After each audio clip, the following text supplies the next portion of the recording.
मग रस्त्याचा असेल, पाण्याचा असेल, कॉन्ट्रॅक्टर लॉबी असेल, स्टँडिंगमधली अंडरस्टँडिंग असेल, या सगळ्या गोष्टी आम्ही एक एक करून बाजूला करतोय. आणि हे सगळं चांगलं करत असताना मुंबई चांगलं चित्र महायुतीच्या माध्यमातून मुंबई महानगरपालिकेमध्ये महायुतीच्या माध्यमातून मुंबईकरांना एक चांगला बोलतात ना एक श्वास घेता येईल अशा पद्धतीचं चांगलं वातावरण आम्ही आज ह्या ठिकाणी तयार करतोय. आणि म्हणून त्यांनी ते शोधतात की काय निघणार, तर मेयरच्या बंगल्याच्या बाहेर लागलेले बॅरिकेड्स, मग काय हे सर्वात शॉकिंग म्हणजे आज सकाळपासून मीडियामध्ये पण बघते आणि न्यूजपेपरला पण बघते, अतिशय फेक नेरेटिव्ह पसरवला जातोय की महापौर बंगल्यामध्ये पुन्हा या ठिकाणी मला वाटतं काय महापौर बंगला नूतनीकरण काम काढलं गेलंय. माझ्या हातामध्ये टेंडर कॉपी आहे. या टेंडर कॉपीमध्ये लिहिलंय upgradations of premises of heritage bungalow situated at उद्यान अँड झू भायखला मुंबई. हे टेंडर आणि ह्याच्या खाली लास्टला जी सही आहे ती डायरेक्टर झू. मी ते कॉपीज घेऊन आली आहे. मुळामध्ये भायखळ्याचा बंगला हा हेरिटेज मेंटेनन्स याच्या अंडर येतो आणि त्या बंगल्याचा सगळा परिसर आणि संपूर्ण राणीचा बाग हा डायरेक्टर झू त्याच्या अंडर येतो. हे जे टेंडर काढलेलं आहे ह्याच्यात कुठेही मेयर बंगल्याचा संबंध नाही.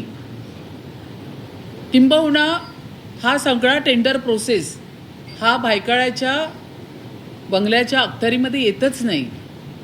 आणि असं असताना सुद्धा फक्त महापौर हे नाव जोडलं की मग ह्यांना बराच त्या ठिकाणी मायलेज मिळतो, अशा पद्धतीची जी मानसिकता ही उबाटाच्या नेत्यांची आता तयार होत चाललेली आहे. मग त्या ठिकाणी महापौरांचं नाव घेतलं, त्या ठिकाणी अमितजींचं नाव घेतलं, त्या ठिकाणी खणकरांचं नाव घेतलं, अशी नावं घेऊन आपली दुकानं चालवत राहायची. हा आता एक कलमी कार्यक्रम उबाटा पक्षाने सुरू ठेवलेला आहे. तर हे जे 2,89,00,000चं जे काही टेंडर आहे हे जे काढलेलं आहे हे राणीबाग झूने काढलेलं आहे.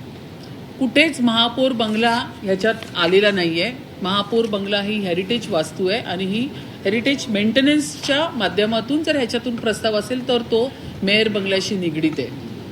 परंतु ह्याला जोडलं गेलं महापौरांच्या बंगल्याला आणि महापौरांनी पुन्हा करण्यासाठी परत ह्याच्यामध्ये अवास्तव पैसे टाकलेत. आणि मुळात हे टेंडर परत अजून DL वरती पण आलेले नाही आहे स्टँडिंगच्या. तर सर्वात महत्त्वाचा पार्ट म्हणजे हे माझ्या मेयर बंगल्याशी कुठेच निगडीत नाही आहे. हे राणीच्या बाग झू डिपार्टमेंटचं, उद्यान डिपार्टमेंटचं हे टेंडर आहे, जिथे कुठेही महापौरांचा आणि महापौरांच्या बंगल्याचा संबंध काडी मात्र नाही. हे मी तुम्हाला मीडियाच्या माध्यमातून माझ्या मुंबईकरांना सांगू इच्छिते. तर अशा पद्धतीचे फेक नेरेटिव्ह तयार करायचे, लोकांमध्ये पसरवायचे आणि आपली दुकानं चालवायची, हाच एक कार्यक्रम उभाटाकडे राहिलेला आहे आणि तो कार्यक्रम ते चालवण्याचं काम करत आहेत.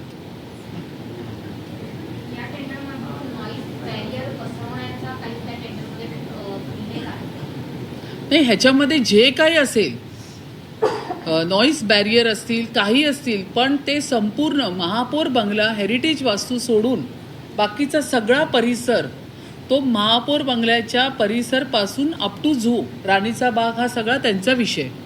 हा कुठेच मेयर बंगल्यामध्ये येत नाही. आजच्या तारखेला महापौर बंगल्यामध्ये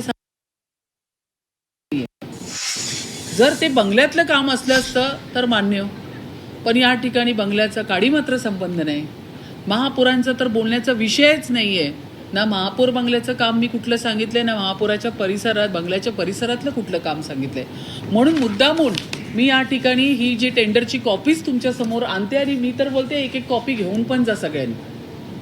आणि हे जे फेक नेरेटिव्ह पसरवण्याचं काम उद्धव बाळासाहेब ठाकरेच्या लोकांनी चालवलेलं आहे आणि असंच खोटं बोलून अशा पद्धतीने दिशाभूल करण्याचं काम जर मुंबईकरांचं ते करतात आहे, तर हे मुंबईकर आहेत ना सुजान आहेत.